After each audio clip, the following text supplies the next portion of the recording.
প্রিয় ছাত্রছাত্রীরা, রাতের আকাশের দিকে তাকালে তোমরা মাঝে মধ্যে কিন্তু তারা লক্ষ্য করতে পারো। অসংখ্য তারা মিটমিট করে জ্বলছে।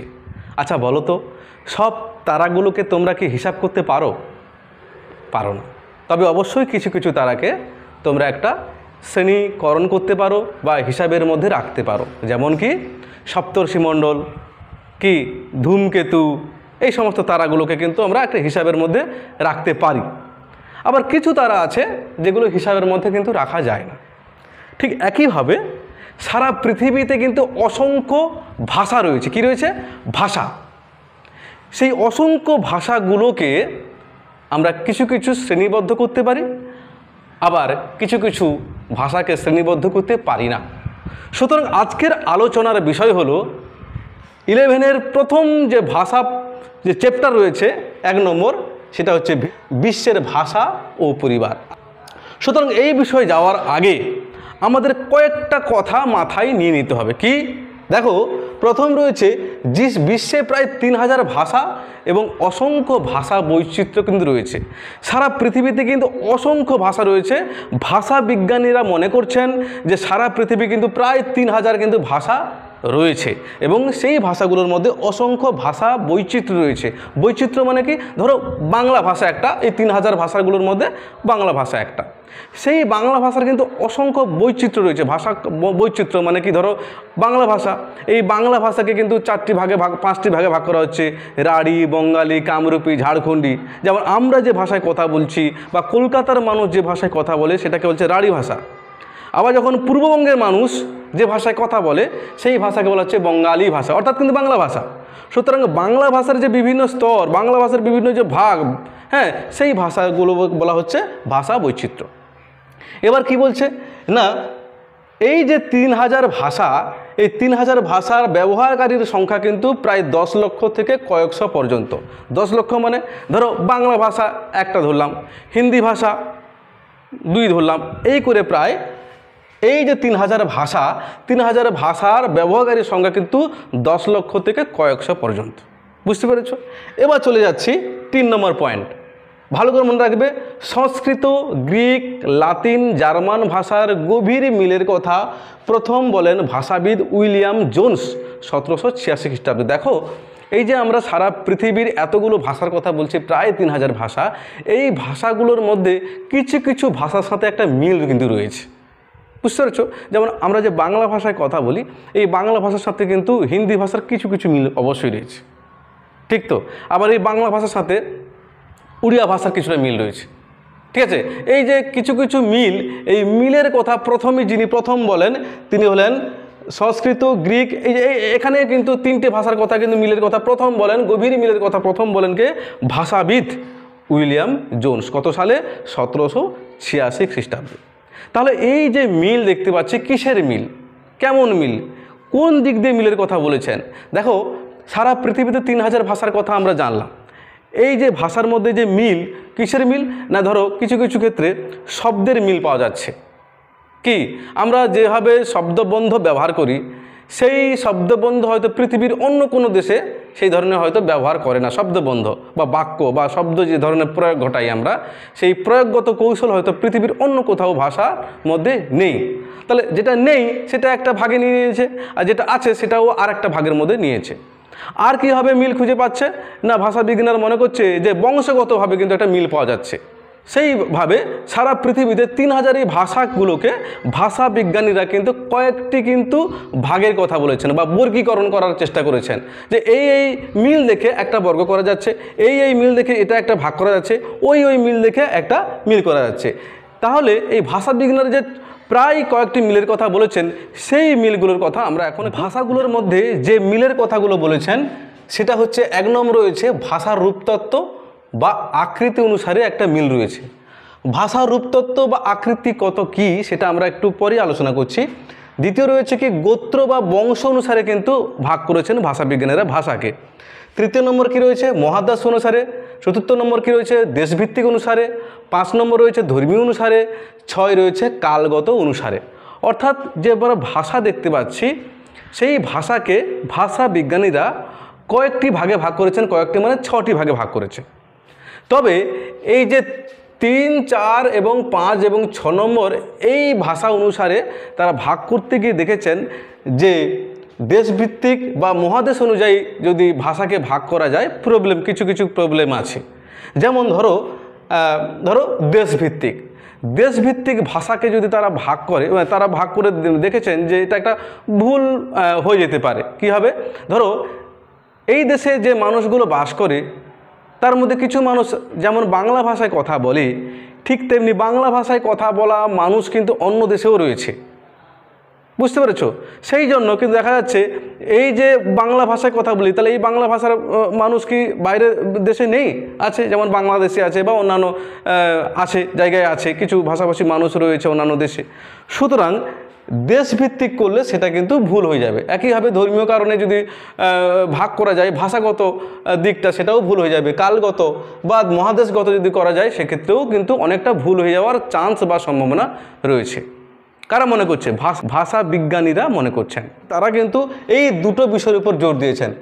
এক হচ্ছে ভাষা রূপতত্ত্ব বা আকৃতি অনুসারে, 2 হচ্ছে গোত্র বা বংশ অনুসারে ভাষা বিজ্ঞানীরা তারা কিন্তু ভাষাকে ভাগ করেছেন এই দুটো পদ্ধতিকে বিশেষ করে গুরুত্ব দিয়েছেন।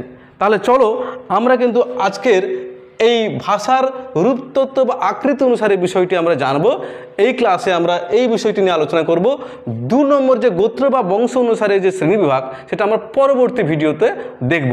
তোমরা অবশ্যই পাশে থাকবে, এখানে সাবস্ক্রাইব করে রাখবে যাতে পরবর্তী ভিডিওটা তোমরা পেতে পারো। চলো আমরা প্রথম বিষয়টি নিয়ে আলোচনা করছি। 6টি ভাগের মধ্যে প্রথম যে ভাগটি নিয়ে আলোচনা করব সেটা হচ্ছে ভাষা রূপতত্ত্ব বা আকৃতি অনুসারে। দেখো, রূপতত্ত্ব বা আকৃতি অনুসারে কথার অর্থ কী? যে ভাষার মধ্যে বাক্য শব্দের বিশ্লেষণ করা হয়, অর্থাৎ পৃথিবীতে তো অনেক ভাষা রয়েছে, সেই ভাষার মধ্যে কী ধরনের বাক্য প্রয়োগ ঘটেছে, কোন ধরনের শব্দ প্রয়োগ ঘটেছে এবং সেই শব্দের মধ্যে ব্যাকরণগত কতটা কি পার্থক্য রয়েছে, এই যে চুলচেরা বিশ্লেষণ হয় যে তত্ত্বের মধ্যে, যে পাঠটির মধ্যে, বাংলা ভাষার যে পাঠটির মধ্যে এই বাক্য শব্দের বিশ্লেষণ করা হয় তাকে বলা হচ্ছে ভাষার রূপতত্ত্ব বা আকৃতি অনুসারে শ্রেণীবিভাগ। সেই রূপতত্ত্বকে আমরা কিন্তু আবার সেই রূপতত্ত্ব যে ভাষাটা, সেই ভাষাকে আমরা কিন্তু এখানে 2টো ভাগে ভাগ করা হয়েছে।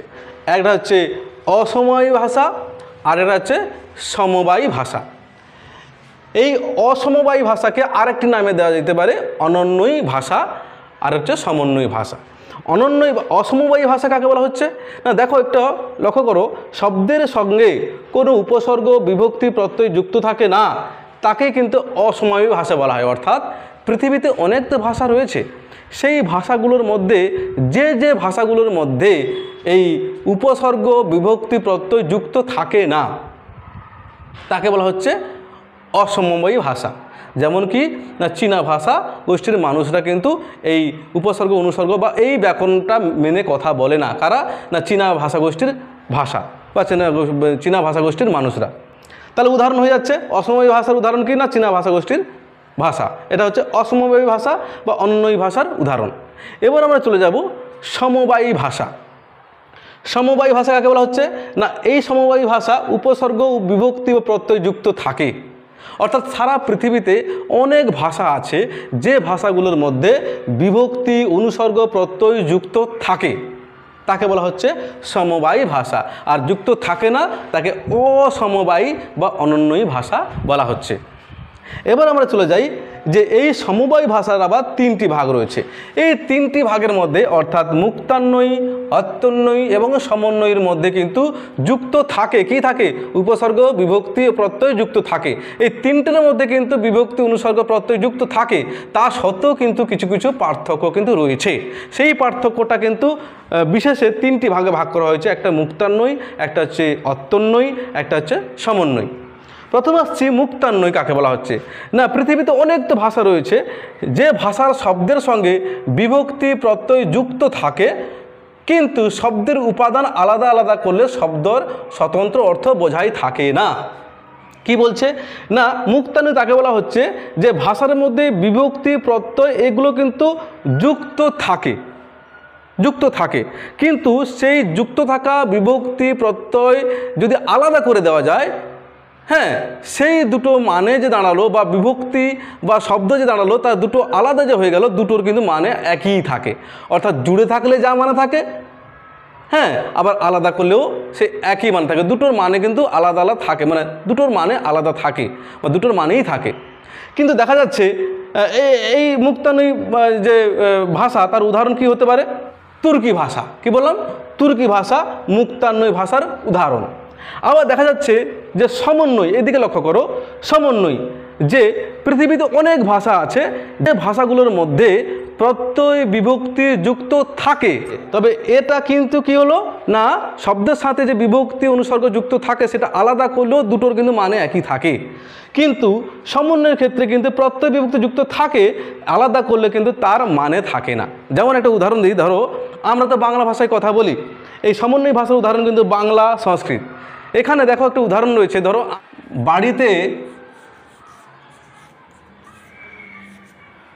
মা ডাকছে, মা ডাকছে। দেখো বাড়িতে এই শব্দটির মূল শব্দ কি না, বাড়ি। এই বাড়ির সাথে কিন্তু এই তে কথাটা যুক্ত হয়েছে, এই তেটা কিন্তু কি বিভক্তি। দেখো এই বিভক্তিকে কিন্তু আলাদা কোনো কিন্তু মানে নেই, এবং তে ছাড়া কিন্তু এই বাক্যটা কিন্তু সম্পূর্ণ নয়। ধরো বাড়ি মা ডাকছে, এটা তাহলে আমরা সঠিকভাবে এই বাক্য প্রয়োগ ঘটল না, বা এইভাবে আমরা কথা বলি না। আবার এই তে কথাটা হচ্ছে বিভক্তি, এই তেকে যদি আলাদা করা যায়, এই তের কিন্তু আলাদা মানে নেই। তাহলে এখানে কি দেখতে পাচ্ছে, সমন্বয় ভাষার ক্ষেত্রে বিভক্তি বা প্রত্যয় এগুলো যুক্ত থাকে শব্দের মধ্যে। পৃথিবীতে অনেক ভাষা আছে, যেমন বাংলা ভাষা, সংস্কৃত ভাষা, এই ভাষাগুলোর মধ্যে কিন্তু বিভক্তি প্রত্যয় এগুলো যুক্ত থাকে, কিন্তু সেটা আলাদা করলে কিন্তু সেই বিভক্তি অনুসর্গের মানে থাকে না। কিন্তু এখানে কিন্তু আলাদা করলেও কিন্তু তার আলাদা মানে থাকে। তাহলে মুক্তান্বয় এবং সমন্বয় ব্যাপারটা বোঝা গেল। এবার আসছি অত্যন্বয়ী ভাষা। অত্যন্বয়ী ভাষা কি না, বাক্যের বাইরে শব্দের আলাদা অস্তিত্ব নেই। পৃথিবীতে অনেক ভাষা আছে যে ভাষাগুলো শব্দ যা আর বাক্য তা, অর্থাৎ শব্দই বাক্য, বাক্যই শব্দ, আলাদা করে বিভক্তি নেই, আলাদা করে কোনো অনুসর্গ নেই, প্রত্যয় কিছু নেই। তাহলে শব্দই যা, বাক্যই তা। এই ধরনের ভাষার উদাহরণ কী হতে পারে না, এস্কিমোদের ভাষা। সুতরাং আমরা ব্যাপারটা বুঝতে পারলাম আজকের এই বিষয়টার মধ্য দিয়ে। আমরা এই প্রথম পার্টটা জানলাম যে ভাষা রূপতত্ত্ব আকৃতি অনুসারে। পরের পর্বে আমরা কিন্তু বংশগতভাবে আমরা বিষয়টি নিয়ে আলোচনা করব। তার আগে বলে রাখি, চ্যানেলটিকে যদি নতুন হয়ে থাকো তোমরা অবশ্যই সাবস্ক্রাইব করবে এবং পাশে থাকা বেল আইকনটি ক্লিক করতে একেবারে ভুলো না, কারণ 11, 12 এবং 9, 10 এর সমস্ত বাংলা বিষয় নিয়ে আমি আলোচনা করব। আজকের আসছি, দেখা হচ্ছে পরের ভিডিওতে।